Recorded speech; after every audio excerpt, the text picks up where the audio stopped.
In high context cultures,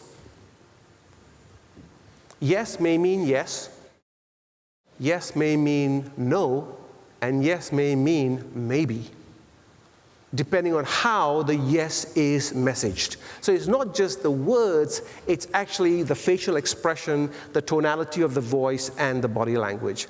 Whereas in low context cultures, yes means yes and no means no. I mean what I say and I say what I mean. Direct.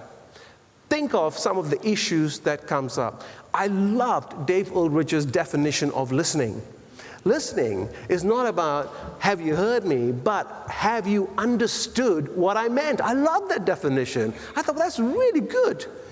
And here's the issue. If you come primarily from a low context culture, even when someone says no, and they say no without using the word no, you don't actually hear it. You don't hear it. So then the issue becomes, why didn't they just say no? If they couldn't perform or couldn't get that done on time, why didn't they say no? Well, they probably did, but you just didn't hear it. As I was with a meeting with a client some time ago, we were with a Korean organization, and he came out of the presentation saying, "Oh, I think that presentation went really well." I said, "I don't think it went really well." So why not? Because they said they were really interested, they would give it good consideration. I said, no, that doesn't mean that they're going to think about it. Because when they kind of sit there, they took the deep breath in. So it's just paying attention to the cues. So when we listen to people who come from high context cultures, they seem to be kind of beating around the bush.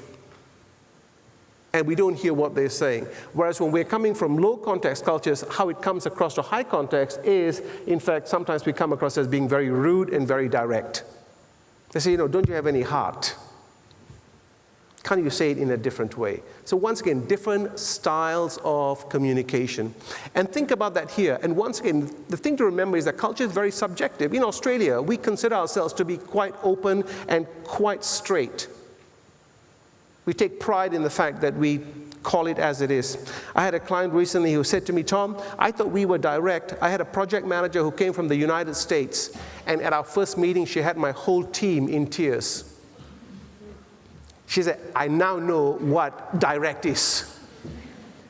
Because compared to her, we were really soft. However, compared to the Indonesians, we are direct, they're very indirect. So culture is always subjective. It's relative to your point of reference.